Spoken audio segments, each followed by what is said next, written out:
राधे राधे दोस्तों, कैसे हैं आप। कृष्ण वाणी बाय आरती सिंह चैनल पर आपका हार्दिक स्वागत है। दोस्तों, पिछले वीडियोस में मैंने आपको श्री कृष्ण के हस्तिनापुर छोड़ने के बारे में बताया था। अब आगे यह जानेंगे कि जब वह द्वारिकापुरी पहुंचते हैं तो क्या होता है। तो दोस्तों, सबसे पहले बात करते हैं द्वारिका की। तो हम सभी जानते हैं कि श्री कृष्ण तो मथुरा के रहने वाले थे। श्री कृष्ण ने मथुरा में ही वहाँ के राजा और उनके मामा कंस को मारकर पुनः अपना राज्य स्थापित किया था। तो दोस्तों, अब मथुरा के राजा श्री कृष्ण थे और वे अपनी प्रजा से बहुत प्रेम करते थे। दोस्तों, कंस की मृत्यु के बाद जरासंध, जो कि कंस के ससुर थे, जरासंध ने अपनी दो बेटियां अस्ति और प्राप्ति का विवाह कंस के साथ किया हुआ था और वह मगध देश का राजा था। तो दोस्तों, जरासंध अपने जमाता कंस का बदला लेने के लिए श्री कृष्ण की नगरी मथुरा पर बार बार आक्रमण करने लगा और श्री कृष्ण ने उसे हर बार परास्त किया, परंतु फिर भी जरासंध मथुरा पर आक्रमण करता ही रहा। दोस्तों, जब ऐसा 17 बार हो गया, 17 बार हार का मुंह देखने पर भी जब वह ना माना, तब श्री कृष्ण यह सोचने लगे कि बार बार आक्रमण के कारण मथुरा वासियों का नुकसान हो रहा है। कंस की मृत्यु का जिम्मेदार तो मैं हूँ, परंतु बार बार आक्रमण के कारण मृत्यु तो मेरे सैनिकों और निर्दोष प्रजा की होती है। इस तरह तो मथुरा राज्य कभी भी विकसित नहीं हो पाएगा, क्योंकि युद्ध के बाद होने वाली हानियों से निपटने में समय लगता है। दोस्तों, इसके बाद श्री कृष्ण ने समस्त यदुवंशियों के साथ मथुरा छोड़ने का फैसला किया, क्योंकि श्री कृष्ण जानते थे कि जरासंध की मृत्यु उनके हाथों नहीं लिखी थी। इसी कारण श्री कृष्ण ने रातों रात प्रजा सहित मथुरा का त्याग कर दिया। दोस्तों, इसके बाद उन्होंने अपनी राजधानी के निर्माण के लिए समुद्र देवता से जगह मांगी। दोस्तों, समुद्र देवता ने अपनी कुछ भूमि छोड़ दी, परंतु उन्होंने कहा कि आपकी मृत्यु के पश्चात मैं अपनी भूमि वापस ले लूँगा। और दोस्तों, ऐसा हुआ भी।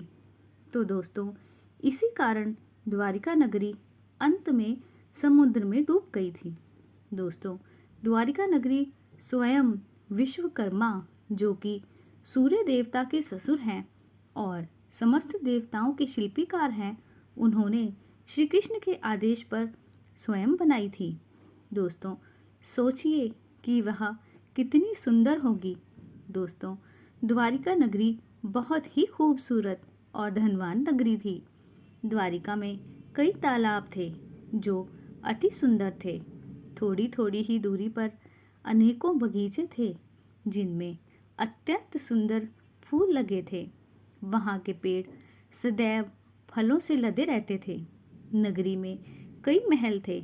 दोस्तों, श्रीपति जहाँ के स्वयं राजा हों तो वहाँ की नगरी कैसी होगी। वो तो बिल्कुल बैकुंठ जैसी ही प्रतीत होती होगी। वहाँ के लोग बहुत सुख और शांति से रहते थे। दोस्तों, द्वारिका नगरी महाभारत के 36 वर्ष के बाद डूबी थी। तो दोस्तों, चलिए अब जानते हैं कि जब श्री कृष्ण द्वारिका पहुँचे तो क्या हुआ। तो दोस्तों, जैसे ही श्री कृष्ण अपनी नगरी द्वारिका की सीमा पर पहुँचे तो उन्होंने सबसे पहले अपना शंख बजाया, जिसका नाम पांचजन्य था। उस शंख की मधुर ध्वनि सुनकर सभी द्वारिकावासी अपने घरों से बाहर निकल आए। उसके बाद प्रजा अपने राजा और तीनों लोकों के स्वामी को देखकर अति प्रसन्न हो गई। फिर सभी लोगों ने कुछ न कुछ भेंट श्री कृष्ण को दी और उनके चरण कमलों पर प्रणाम किया और सारी प्रजा श्री कृष्ण की प्रशंसा करने में लग गई। लोग बोले, हे नाथ, जब आप अपने बंधुओं या रिश्तेदारों से मिलने हस्तिनापुर या मथुरा जाते हैं, तब हमारा एक एक क्षण कई कई वर्षों के समान बीतता है। आपके बिना हमारी दशा ऐसे हो जाती है मानो सूर्य के बिना आँखें। वे सभी लोग श्री कृष्ण की स्तुतियाँ गाने लगे। दोस्तों, उस समय श्री कृष्ण के आने से पहले नगर को अति सुंदर तरीके से सजाया गया था।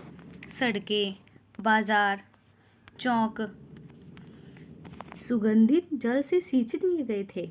नगर के प्रत्येक द्वार पर फूल, फल, दही, अक्षत, उपहार की वस्तुएं और पानी से भरा कलश आदि रखा गया था।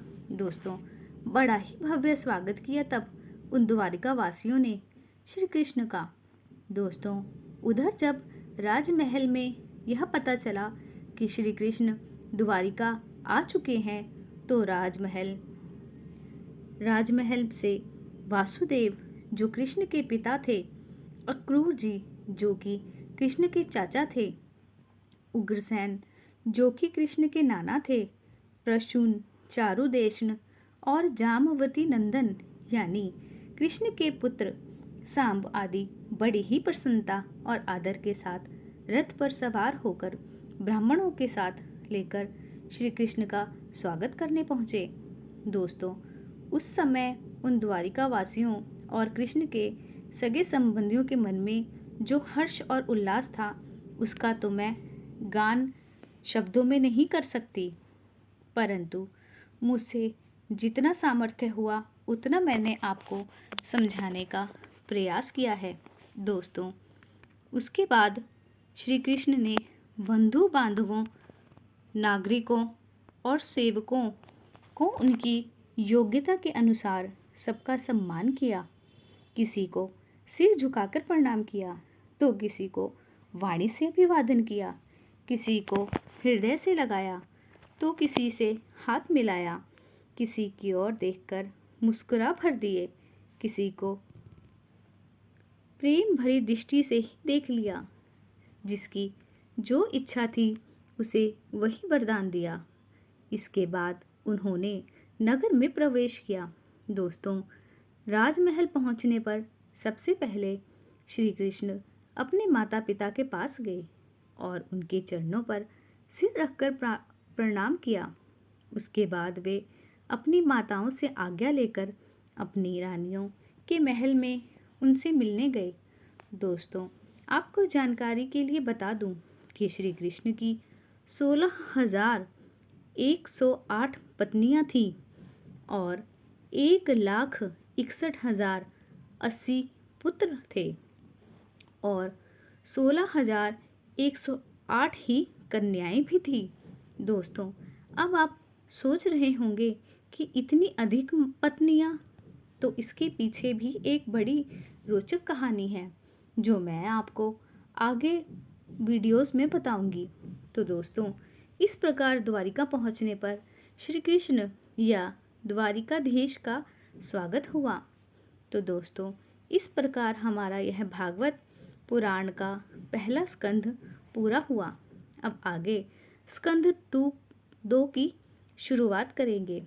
दोस्तों, यदि आपको मेरी वीडियोस अच्छी लगती हैं तो कमेंट में राधे राधे ज़रूर लिखिए। वीडियो को लाइक करें, शेयर करें और चैनल को सब्सक्राइब करें।